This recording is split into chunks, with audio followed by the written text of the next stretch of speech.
चाय पाने में देर हो रही थी और मेरा मिजाज गर्म होता जा रहा था।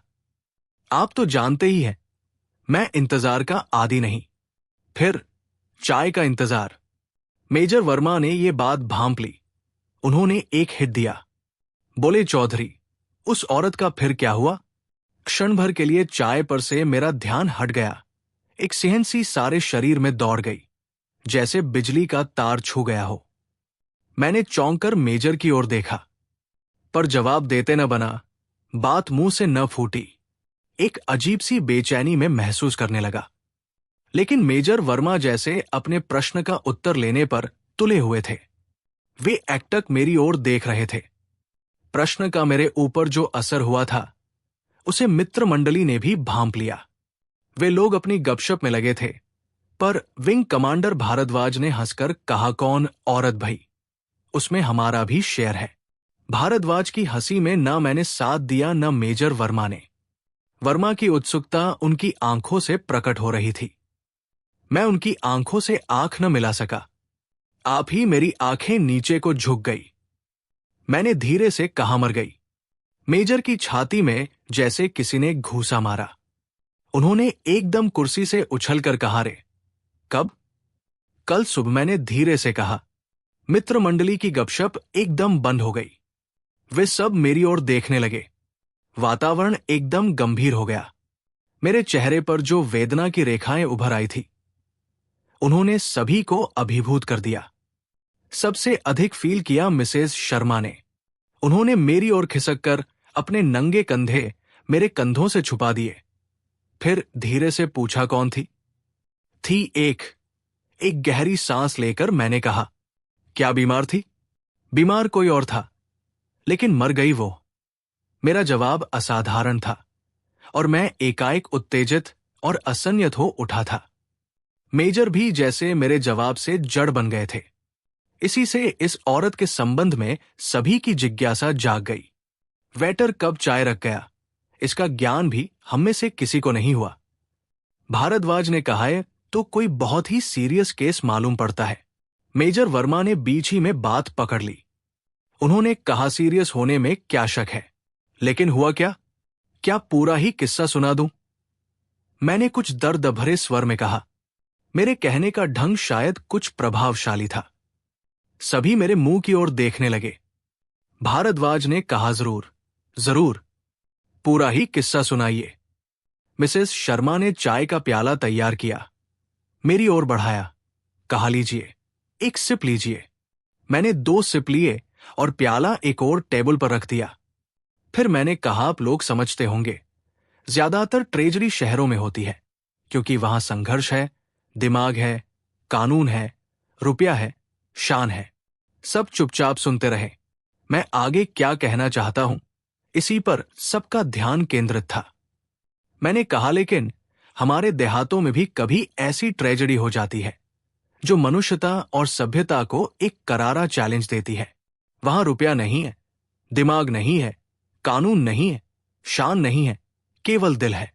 कमांडर भारद्वाज उछल पड़े, जोर जोर से बोले, अरे यार, तो ये कोई दिल वाला मामला है, तब मैं जरूर सुनूंगा। उन्होंने सिगरेट का एक गहरा कश चलिया। भारद्वाज का ये गुंडा जैसा टोन मुझे पसंद ना आया। वास्तव में मेरा मूड कुछ दूसरा ही था।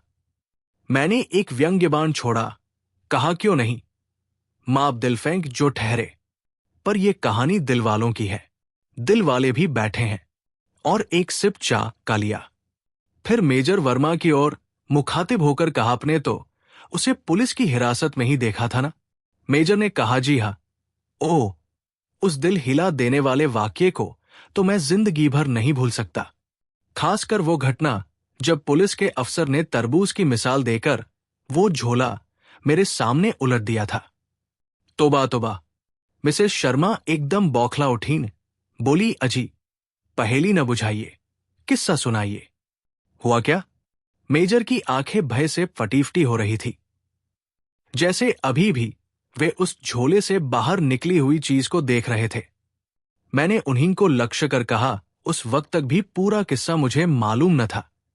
सारी बातें तो पीछे मुझे मालूम हुई, पर तब तो वो मर ही चुकी थी। अपने पर शर्मिंदा होने और अफसोस करने के अलावा हम कर ही क्या सकते थे। बहुत देर तक मेरे मुंह से बात न फूटी।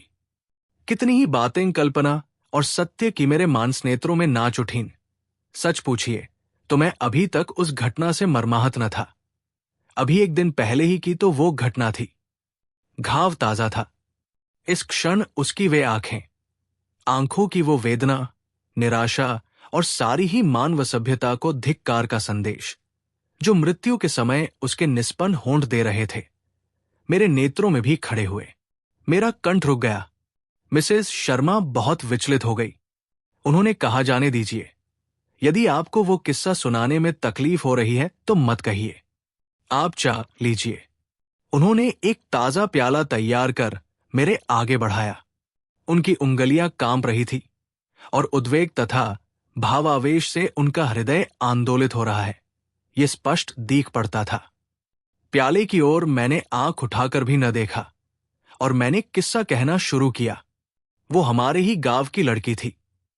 उसका बाप हमारी जमींदारी में सर्वराहकार था। बूढ़ा और भला आदमी था। हमारा ग्रामीण जीवन शहर के जीवन से सर्वथा भिन्न होता है। आप कदाचित उसकी कल्पना भी नहीं कर सकते। गांव में हम सब छोटे बड़े, ऊंच नीच एक पारिवारिक भावना से रहते हैं। न जाने कब से, संभवतः आदियुग की ये परिवार भावना हमारे गांवों में अब तक चली आ रही है। सुनते हैं कि प्राचीन काल में, जब नगर नहीं थे, सभ्यता नहीं थी, जीवन अपने ही में केंद्रित था और मनुष्य जीवन संघर्ष को सबसे बड़ा मानता था। प्रादर्शों की, समाज की, सभ्यता की, धर्म मर्यादा की तब तक उत्पत्ति भी न हुई थी। तभी से मनुष्य ने ग्राम संस्था स्थापित की। सामाजिक जीवन का वह प्रथम अध्याय था। उसी से मनुष्य ने सामूहिक हितों का सर्जन करके समाज संस्था की नींव डाली। ग्राम का अर्थ था समूह। कुछ लोग एकत्र होकर जहां बसते वो ग्राम कहता था। आवश्यक नहीं था कि ये ग्रामवास स्थायी हो, वो तो चलग्राम था। ग्राम का अर्थ स्थान सूचक न था, समूह सूचक था। अतः उस काल मनुष्यों के ये ग्राम जीवनयापन के संघर्ष से प्रताड़ित घुमा करते थे, यहां से वहां, वहां से यहां। परिस्थितियों ने उनमें सामूहिक हितों की सृष्टि कर दी। सुख दुख, लाभानी सभी में उनके स्वार्थ एकत्र हो गए और एक ग्राम समूह एक परिवार की भांति रहने लगा। इस परिवार में जाति भेद को स्थान न था। सब वृद्ध पितृतुल्य थे, सब वृद्धाएं माता और सब युवक युवतियां परस्पर भाई बहन।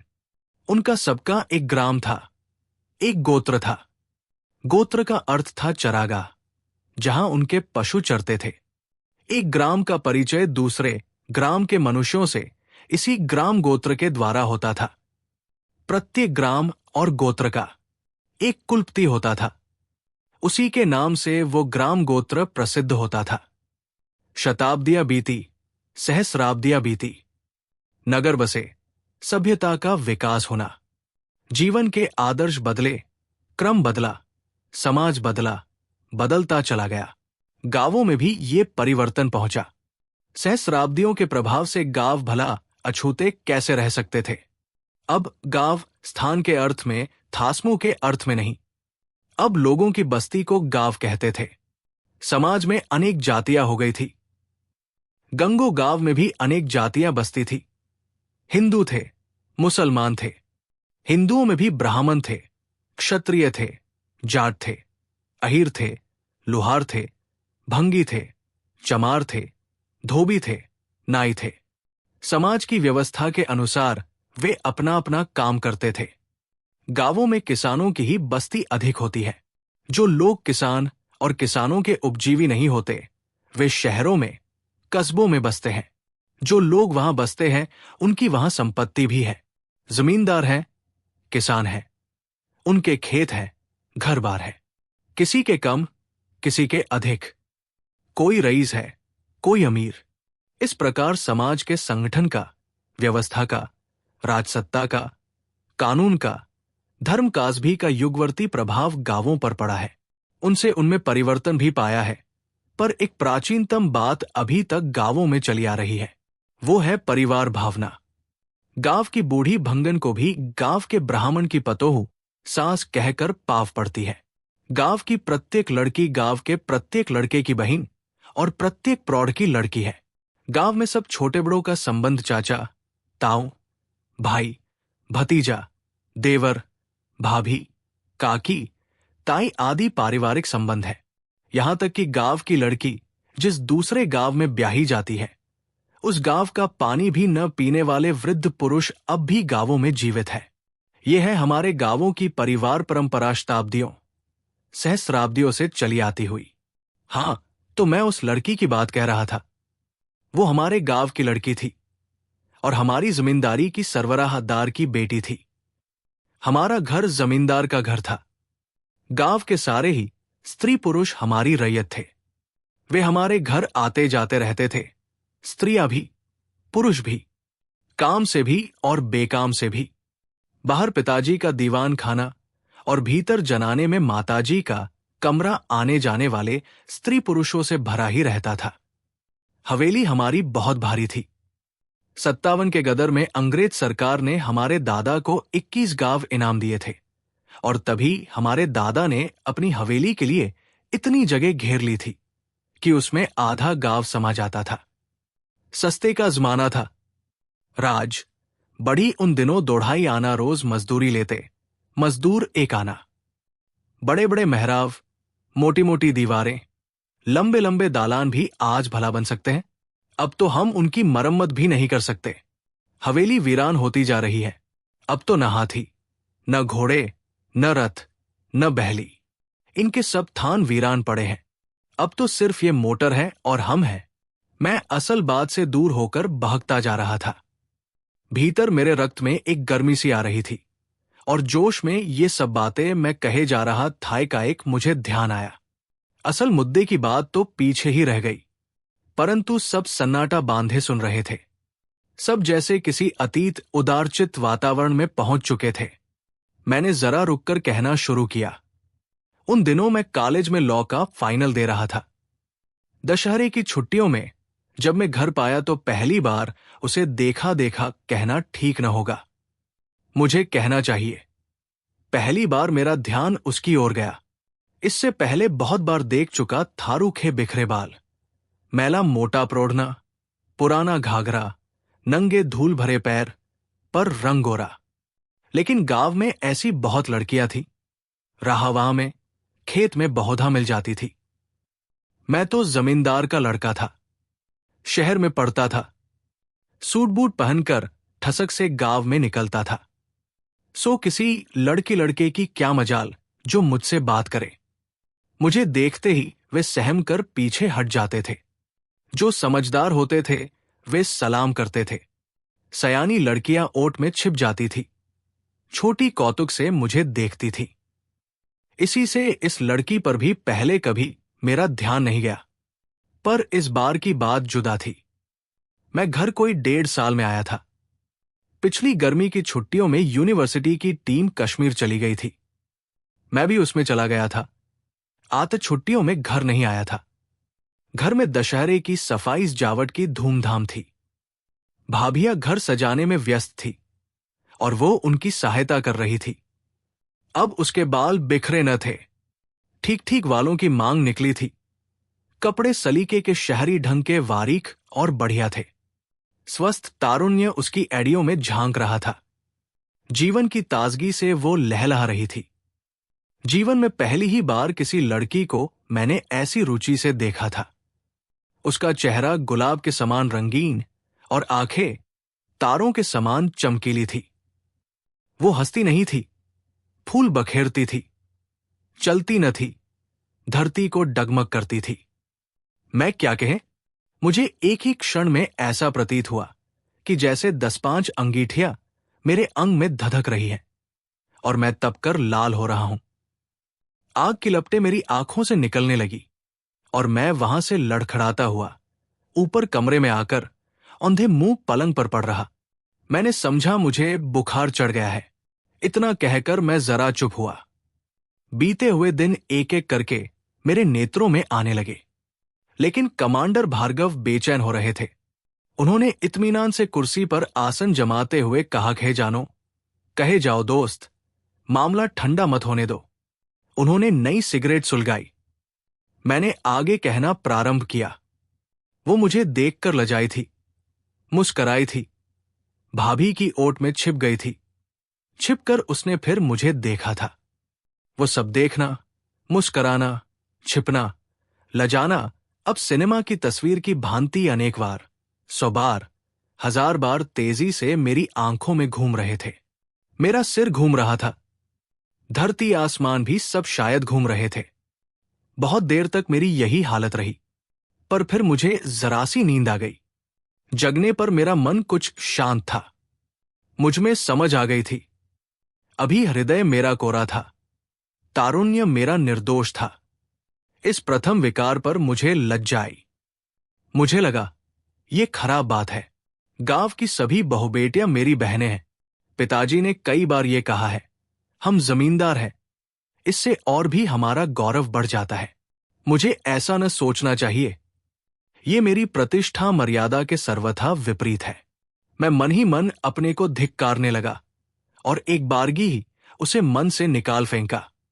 लेकिन कहां, पलंग से उठते ही मैं खिड़की में आ खड़ा हुआ और नीचे प्रांगण में चारों ओर देखने लगा, जैसे कुछ खो गया हो। किसे भला? ये मैंने अपने मन से पूछा, और जब मन ने कहा उसी को, तो मैं अपने पर बहुत झुझलाया। वैसे ही कमीज पहने मैं नीचे उतरा और सीधा बाग की तरफ चल दिया। देर तक बाग में और नहर की पटरी पर फिरता रहा। माली से बातें की। मुझे प्रसन्नता हुई कि वो तूफान खत्म हो गया। अब उसकी कभी याद न करूंगा।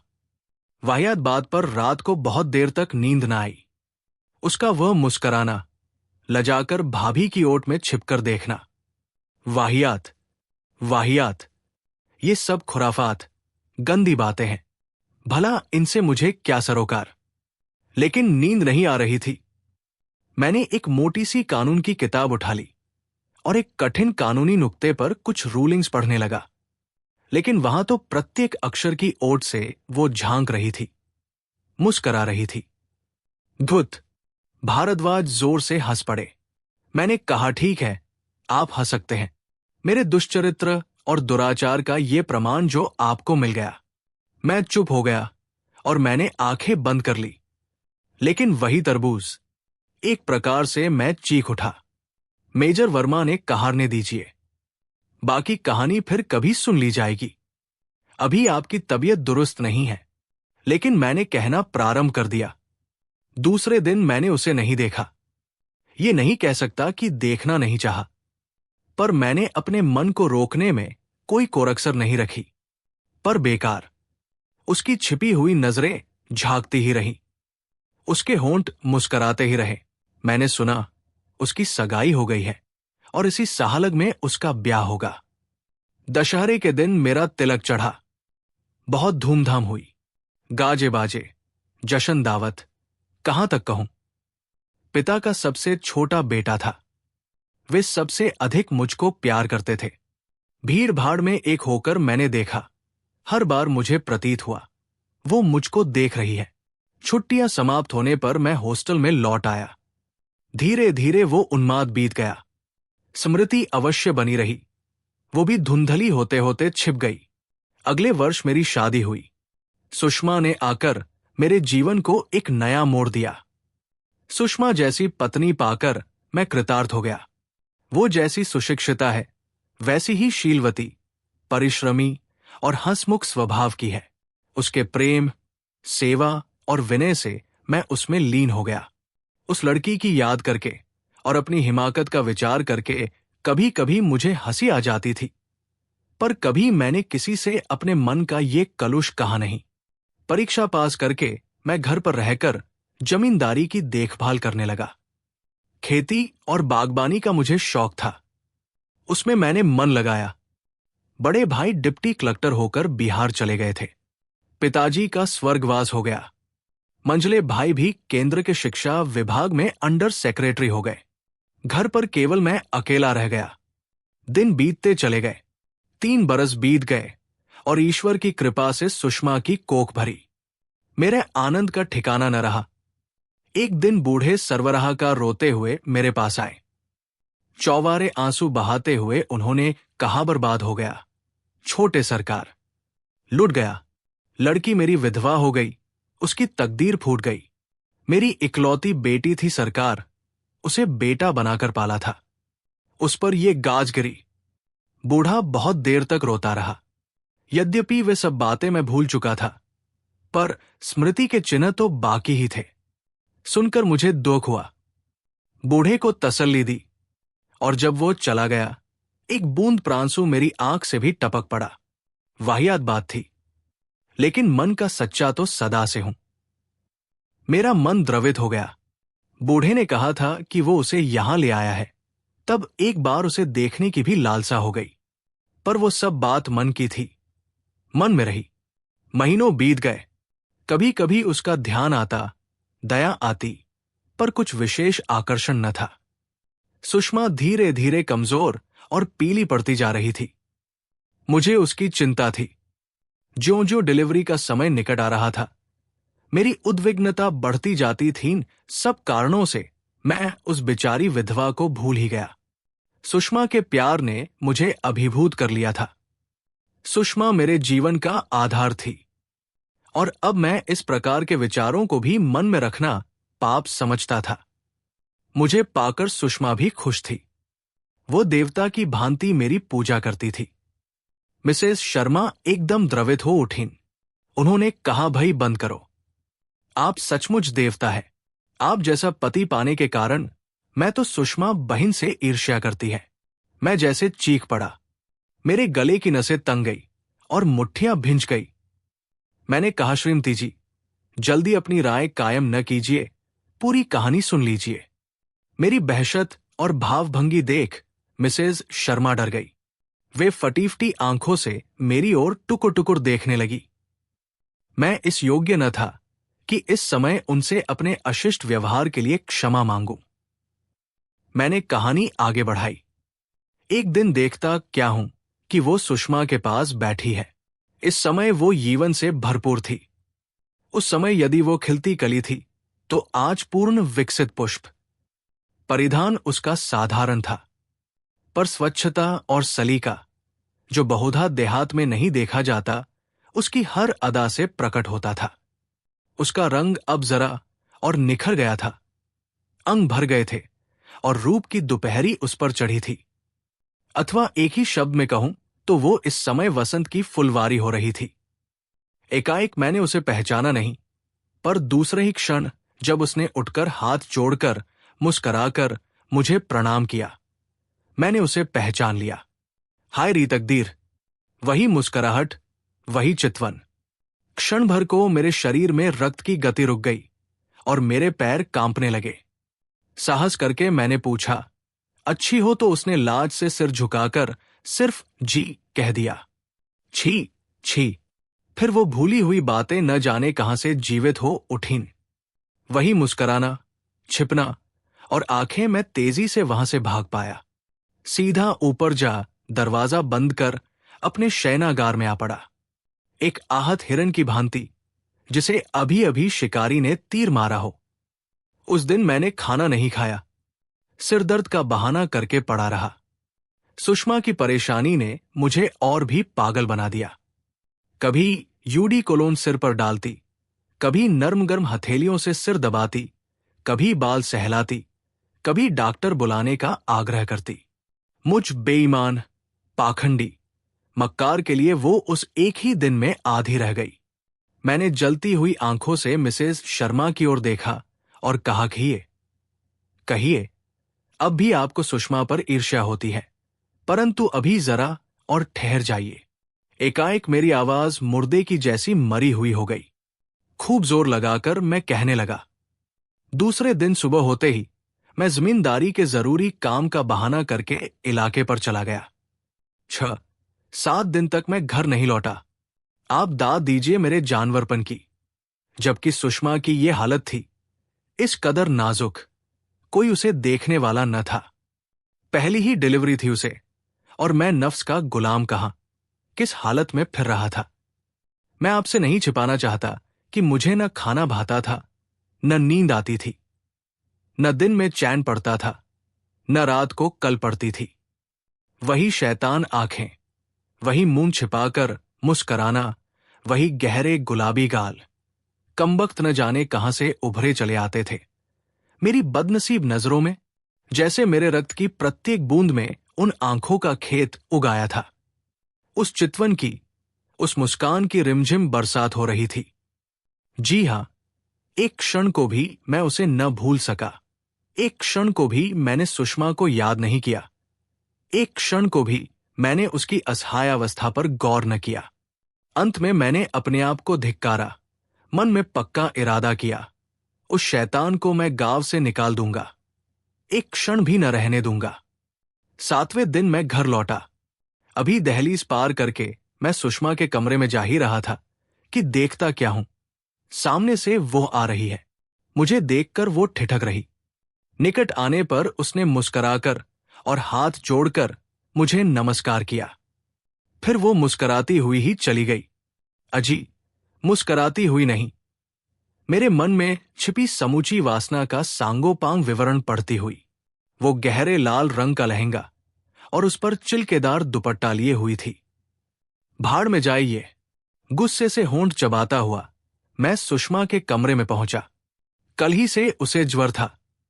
मुझे देख वह मुस्कुराई और मैं उसकी जलती हुई हथेलियों को मुट्ठी में दबाए देर तक चुपचाप बैठा रहा। कुछ बोलने की ताव ही न रही। सुषमा ही बोली। उसने कहा, गुमसुम क्यों हो? कुछ नहीं, बहुत थक गया हूं, बहुत दौड़ धूप की है। सुषमा एकदम व्यस्त हो उठी। वो लेटी न रह सकी। उसने अधीर स्वर में कहा, मुंह कैसा सूख गया है, बिस्तर लगवाती हूं, जरा सो रहो। उसने आवाज दी, अरी, और वो आ खड़ी हुई। मैंने उसकी ओर नहीं देखा। सुषमा ने कहा, जरा झटपट यही बिस्तर लगा दे, बाबू की तबीयत ठीक नहीं है। मैंने बहुत नानू की। वहां सुषमा के सामने मैं अपनी दुर्बलता प्रकट नहीं करना चाहता था। मैंने कहा, नहीं, ऐसा ही है तो मैं ऊपर अपने कमरे में जा सोऊंगा, मगर तुम आराम करो, तुम्हें ज्वर है। पर उस साध्वी पतिप्राणा को अपने ज्वर की क्या चिंता थी? या उसे उस पाखंडी के मन का ही हाल मालूम था? उसने कहा, तो जा बहिन, ऊपर ही जाकर बिस्तर लगा दे। मेरा निषेध सुषमा ने माना नहीं। उसे भेज दिया। मैं जड़ बना वही बैठा रहा। वो लौट कर आई। उसी तरह मुस्कुराकर उसने कहा, भैयाजी का बिछौना बिछा है। भैयाजी, ये शब्द जैसे बंदूक की गोली की भांति मेरे मस्तिष्क में घुस गया। लेकिन मुझे तो गांव की सभी लड़कियां भैयाजी ही कहती है, वही गांव का प्राचीन पारिवारिक संबंध।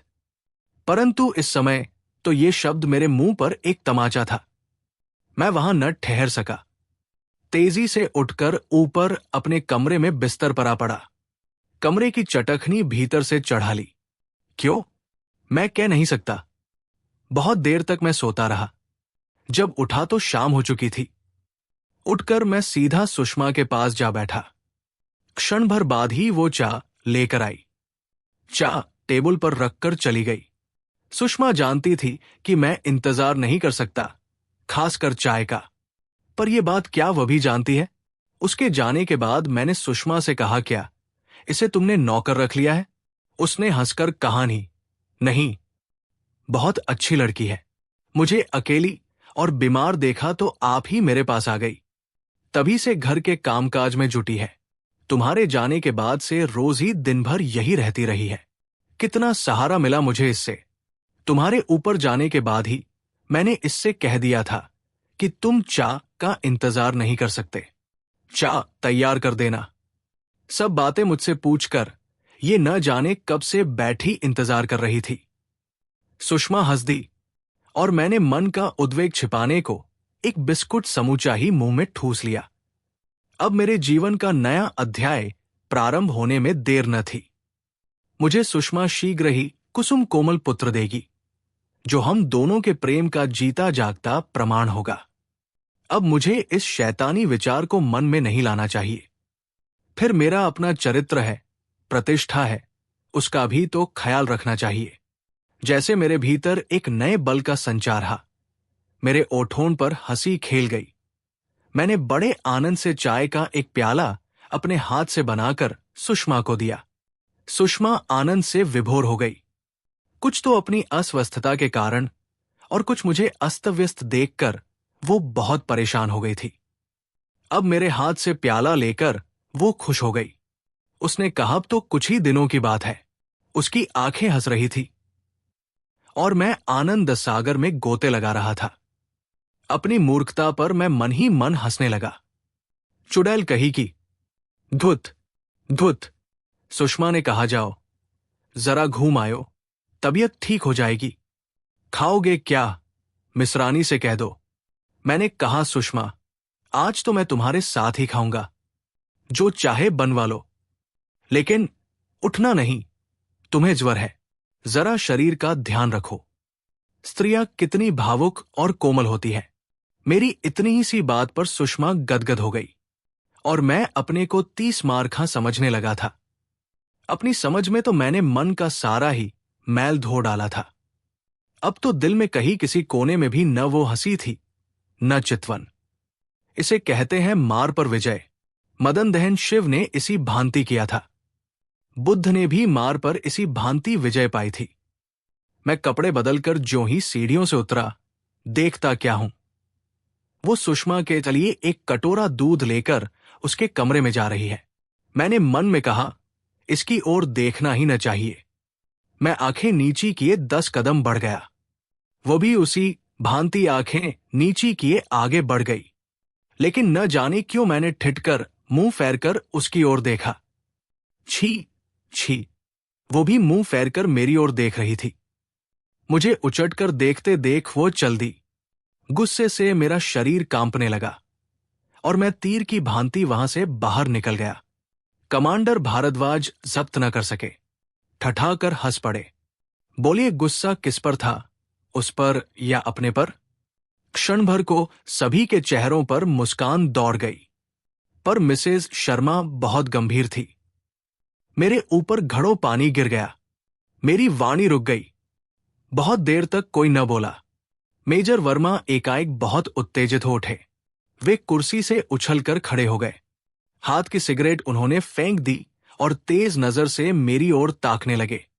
मैं समझ गया, मेजर वर्मा कहानी के दूसरे छोर तक पहुंच चुके हैं और अब उनके मस्तिष्क में वो तरबूज।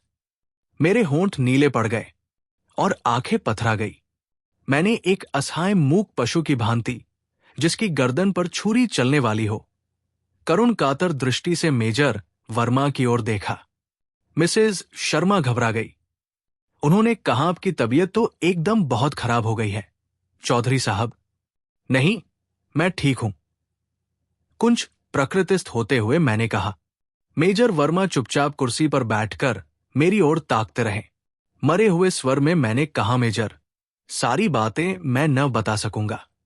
आप और ये सब सज्जन मुझे क्षमा करें। डिलीवरी की खटपट में मैं फंस गया। सुषमा बहुत बीमार हो गई थी। उसे मसूरी ले जाना पड़ा। पुत्रजन का उत्सव धूमधाम, शोरगुल, बाजे गाजे से हुआ। ये सब बातें क्या कहूं। 4-5 महीने इन सब बातों को बीत गए। एक दिन शाम को जब मैं घूमकर लौट रहा था, गांव की जनशून्य राह पर मैंने देखा, चादर में लिपटा हा कोई खड़ा है। वही थी और मेरी ही प्रतीक्षा में खड़ी थी। निकट पहुंचने पर उसने कहा, बड़ी देर से खड़ी हूं, जरा उधर चलिए, मुझे आपसे कुछ कहना है। सच पूछिए तो मैं अब उससे सचमुच ही कतराने लगा था।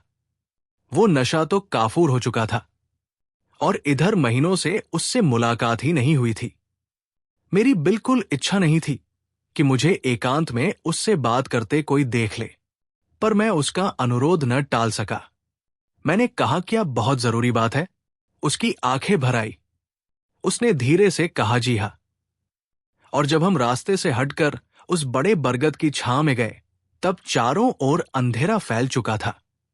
उसने एक ही वाक्य में वो बात कह दी। सुनकर मैं ठंडा पड़ गया।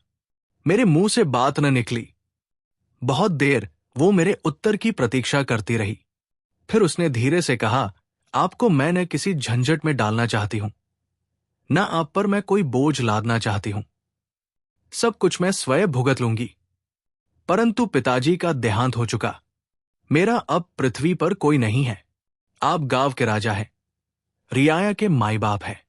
मैं और किसी अधिकार की बात नहीं कहती, किसी बदनामी के भय से आप डरे नहीं। मर जाऊंगी पर आपका नाम न लूंगी। परंतु मैं औरत हूं, असहाय हूं, मेरा कोई हमदर्द नहीं। आप ही अब मुझे राह बताइए। मैं शर्म से गड़ा जा रहा था। समझ रहा था कि ये औरत मुझे कितना कायर समझ रही है। ये कुछ झूठ भी न था। मैंने अंत में कहा, मुझसे तुम क्या चाहते हो? मैं तुम्हारे लिए क्या कर सकता हूं? आखिर मैं एक इज्जतदार आदमी हूं। तुम्हें यह सोचना चाहिए। सोचकर ही तो कह रही हूं। क्या तुम कुछ रुपया पैसा चाहती हो? नहीं। तब क्या चाहती हो? अपनी इज्जत बचाना। आप राजा रईस है, मैं गरीब, अनाथ, विधवा, रान स्त्री हूं। जिस परिस्थिति में मैं फंस गई हूं, उसके लिए मैं अकेले आपको जिम्मेवार नहीं ठहरा सकती। दुर्बलता मेरी भी थी। फिर मैं तुच्छ स्त्री हूं। सभी भोग मैं भोग लूंगी, पर इस्ताबरू मेरी भी है। मेरे पिता आपके एक ईमानदार सेवक थे। मैं आपके गांव की बेटी हूं। मेरी बदनामी गांव की बदनामी है, वो मैं न होने दूंगी। इसमें आप मेरी मदद कीजिए। लेकिन कैसी मदद? रुपया पैसा तो तुम चाहती ही नहीं। जी नहीं। तब मैं क्या करूं? गांव के किसी इज्जतदार गरीब ठाकुर से मेरा ब्याह करा दीजिए। इज्जतदार ठाकुर क्यों ब्याह करने को राजी होगा? आप कहेंगे तो होगा। मेरा सहारा हो जाएगा, मेरा कलंक ढका रह जाएगा, और मैं अपनी सेवा से उसे प्रसन्न कर लूंगी। अब आप मेरे दिल की बात भी सुन लीजिए। मेरे आंखों में अब मेरे पुत्र का निर्मल हास्य खेल रहा था। सुषमा प्रसव के बाद मसूरी से लौटने पर अधिक आकर्षक हो गई थी। मैं अपनी लंपट वृत्ति पर खींच रहा था। न जाने मुझे क्या हो गया था उस समय, यही मैं सोचता रहता था। और अब वो आग तो सर्वथा बुझ चुकी थी, पर उससे जलकर जो फफोला पड़ गया था, वो इतना भारी जंजाल हो उठेगा, ये मैंने कभी न सोचा था। और अब मुझे इस औरत में कोई दिलचस्पी भी न थी। इससे सब भांति पीछा छुड़ाने और भविष्य में अपने दाम्पत्य का पूरा आनंद लेने को मैं बेचैन था। कुछ रुपए पैसे की बात होती तो मैं उसे दे देता, पर उसका ब्याह रचाना, ये तो एक नया सिरदर्द था। अब भला मैं किसको कहूं, कैसे कहूं? सुनकर कोई क्या समझेगा, क्या कहेगा? इन्हीं सब बातों पर मैं देर तक विचार करता रहा। कुछ देर बाद मैंने धीमे स्वर में कहा, क्या तुमने किसी आदमी को पसंद किया है? नहीं, पसंद नापसंद की बात ही नहीं है। मुझे आप काना, अंधा, बहरा, कोढ़ी, अपाहिज, बूढ़ा किसी के पल्ले बांध दीजिए, उज्र न होगा। बस मेरी लाज ढकी रह जाए, मेरे पिता का कुल न कलंकित हो। उस समय मैं उस एकांत में उससे अधिक बात करने को सर्वथा अनिच्छुक था। मैंने केवल टालने की दृष्टि से कह दिया, अच्छा देखूंगा। मैं चलने लगा। उसने कहा, जरा रुकिए, एक बात और है। क्या? वो कल गढ़ी में आकर सबके सामने कहूंगी। यहां कहना ठीक नहीं है। अच्छा कहकर मैं चल दिया। दूसरे दिन पहर दिन चढ़े वो गढ़ी में आई। पाकर सीधी कचहरी में जाकर दीवान जी के पास जा खड़ी हुई।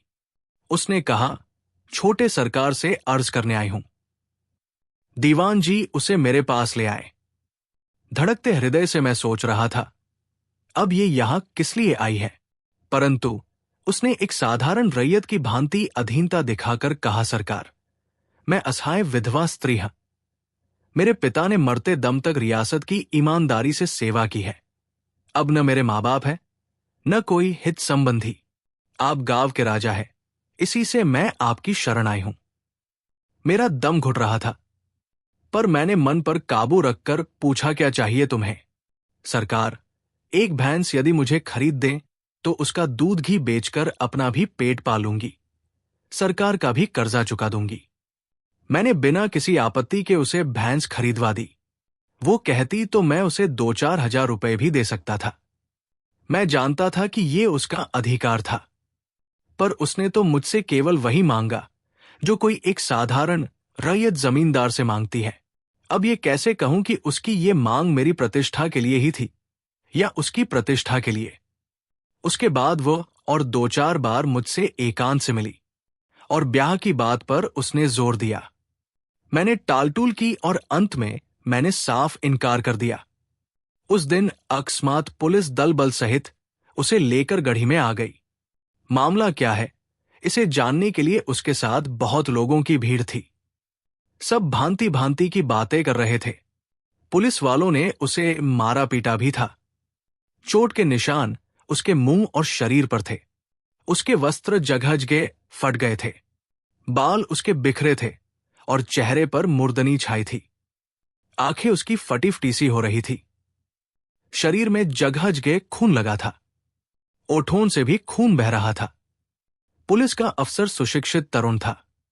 वो मुझे जानता था, कहना चाहिए मेरा मित्र था। पुलिस ने एक औरत के साथ मारपीट की है मेरे गांव में आकर। ये बात जानकर गुस्से से मैं लाल हो गया। मेजर वर्मा उस दिन वही थे। गुस्सा इन्हें भी बहुत हुआ।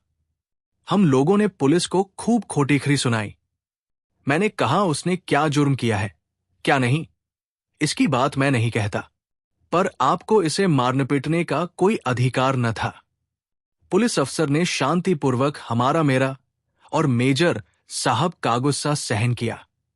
फिर उसने कहा, चौधरी साहब, मुझे आपसे एकांत में कुछ कहना है। यदि गांव आपका न होता तो मैं यहां आता भी नहीं, इसे थाने में ले जाता, पर आपका मुझे बहुत लिहाज था इसी से। मैंने कहा, आखिर मामला क्या है? पाप जरा दूसरे कमरे में चलिए। मैं, मेजर वर्मा, वो और पुलिस अफसर दूसरे कमरे में चले आए। अफसर के कहने से मैंने भीतर से चटखनी चढ़ा दी। किसी अज्ञात भय से मेरी अंतरात्मा कांप उठी। मैं एकाएक पुलिस अफसर के मुंह की ओर देखने लगा और तब उसने तरबूज की मिसाल दी और मैं अब बयान नहीं कर सकता। मेजर वर्मा कहेंगे, इन्होंने वो सब देखा है। बेशक मैंने देखा था। ऐसा खौफनाक, दिल हिला देने वाला वाकया जिंदगी भर मैंने नहीं देखा था। कुछ ठहरकर मेजर वर्मा बोले अफसर ने मेरी तरफ देखकर, क्योंकि मैं ही ज्यादा गर्म हो रहा था। व्यंग्यपूर्ण भाषा में कहा, जनाब, आप एक तरबूज लेकर उसे सिर से ऊपर उठाकर पटक दे तो कह सकते हैं कि उसका क्या परिणाम होगा। उस नौजवान पुलिस अफसर की ये दिल लगी मुझे न भाई। मैंने जरा गर्म लहजे में कहा, तरबूज फट जाएगा। लेकिन आपका मतलब क्या है? इस औरत ने तरबूज की चोरी की है? जी नहीं। क्या किया है देखिए। उसने कांस्टेबल को संकेत किया और उसने हाथ में लटकते हुए झोले को जमीन पर उलट दिया। एक वजनी सी चीज धमाके के साथ जमीन पर आ गिरी। वो एक ताजा बच्चे की लाश थी। मिसेस शर्मा के मुंह से चीख निकल गई। भारद्वाज हाथ की सिगरेट फेंककर खड़े हो गए। दूसरे लोग भी अवाक रह गए। भारद्वाज ने कहा, क्या ताजा बच्चे की लाश? Horrible my God. लेकिन मेजर वर्मा ने आगे कहना जारी रखा, बच्चे को शायद पत्थर पर या किसी सख्त चीज पर पटका गया था, जिससे उसका सिर उसी तरह फट गया था जैसे ऊंचे से फेंक देने से तरबूज फट जाता है और उसके भीतर से लाल लाल लोतोबा तोबा। मेजर वर्मा वाक्य पूरा किए बिना ही सिर पकड़कर बैठ गए। फिर उन्होंने कहा, पुलिस अफसर ने बताया कि ये औरत तस्लीम करती है कि पहले हमल गिराया गया, लेकिन बच्चा जिंदा पैदा हुआ। उसका गला घोंटकर मार डालने की चेष्टा की गई, पर बच्चा मरा नहीं। तब उसे चक्की के पत्थर पर सिर के बल पटक दिया गया। उससे उसका सिर फट गया। पुलिस वालों ने बताया कि मार खाने पर ही इन सब बातों का पता इसने बताया है, पर बच्चा किसका है ये किसी हालत में बताती नहीं है। इसी से हम निरुपाय इसे यहां लाए हैं। उसने चौधरी साहब से आग्रह किया था कि वो इस औरत से उस आदमी का पता पूछे और कानून की मदद करे। चौधरी तब बहुत परेशान हो उठे थे। इसका कारण मैं तब नहीं समझा था, अब समझा कि। अब फिर मैं कहने लगा, कचहरी में मैं पागल की भांति चीख उठा कि उस बालक का पिता मैं था। जी हां, उस बालक का पिता मैं था। वो मेरा बच्चा था। वैसा ही जैसा सुषमा की गोद में हंस खेल रहा है। लेकिन मिसेज शर्मा भी एकदम उठ खड़ी हुई। उन्होंने कहा, बस चौधरी, अब खत्म कीजिए। और वे बिना कुछ कहे चल खड़ी हुई। परंतु मैंने कहा, अब तो थोड़ी ही सी बात रह गई है। मेजर तो तुरंत वहां से चल दिए थे। मेरे लिए मामला रफादफा करना लाजिमी हो गया।